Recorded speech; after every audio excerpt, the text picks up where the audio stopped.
ठंडी हवा में बर्फ की खुशबू तैर रही थी। हिमालय की गोद में बसे छोटे से गांव में 10 साल का शरारती लड़का बंटी, उसकी चतुर दोस्त मीरा और उनका प्यारा साथी एक नन्हा पांडा सुमो अगले साहसिक कारनामे की योजना बना रहे थे। मीरा, सुना है पहाड़ की चोटी पर एक पुराना मंदिर है जहां एक अद्भुत खजाना छिपा हुआ है। बंटी ने अपनी चमकती आंखों से कहा। खजाना?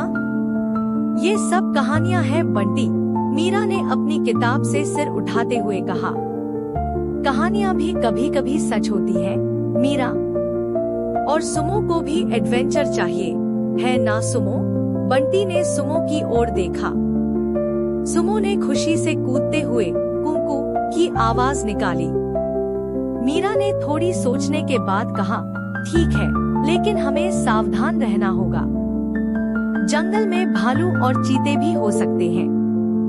बंटी ने अपनी लकड़ी की तलवार लहराते हुए कहा, मैं सब संभाल लूंगा। सुमो ने अपनी छोटी सी टोकरी में खाना रखा और तीनों अपने सफर पर निकल पड़े। तीनों ने गांव के पीछे वाले घने जंगल का रास्ता लिया। रास्ता पत्थरों और घास से भरा हुआ था।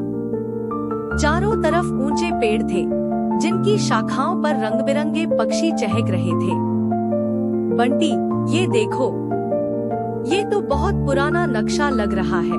मीरा ने एक झाड़ी के नीचे से कागज का टुकड़ा निकाला। नक्शे पर मंदिर तक का रास्ता बना हुआ था, लेकिन साथ में चेतावनी लिखी थी, खतरा हर कदम पर है। वाह, खतरे के बिना मजा ही क्या, बंटी ने उत्साहित होकर कहा। सुमो ने नक्शे को सूंघा और खुशी से अपनी छोटी पूंछ हिलाई। नक्शे को देखकर वे आगे बढ़े। अचानक रास्ते में एक तेज बहती नदी आ गई। पुल टूटा हुआ था। अब क्या करें? मीरा ने चिंतित होकर पूछा। डरो मत, मैं हूँ ना। बंटी ने पास के पेड़ों से एक मोटी लता खींची और झूला बनाने की कोशिश करने लगा।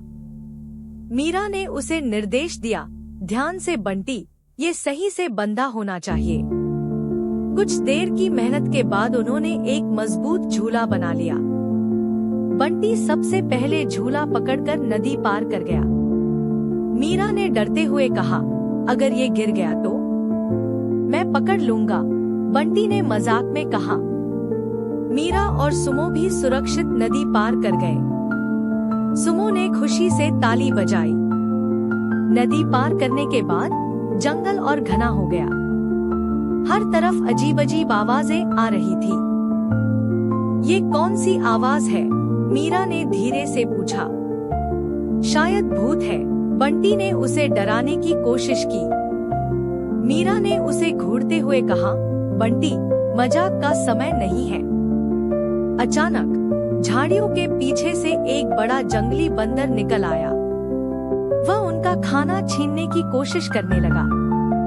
सुमो ने अपनी बहादुरी दिखाते हुए बंदर को चौंका दिया। उसने अपनी छोटी सी आवाज में दहाड़ लगाई। बंदर डरकर भाग गया।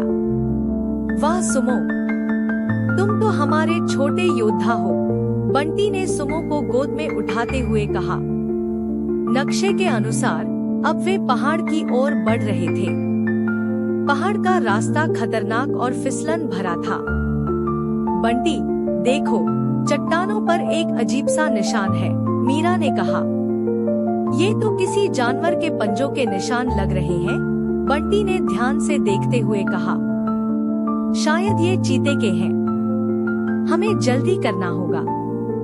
कई घंटों की मशक्कत के बाद वे आखिरकार मंदिर तक पहुंच गए। मंदिर के दरवाजे पर एक विशाल पत्थर था।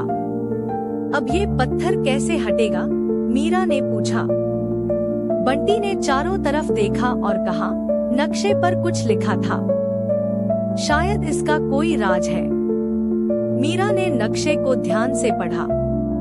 उस पर लिखा था, जब सच्चाई और हिम्मत का साथ हो, दरवाजा खुद खुलेगा।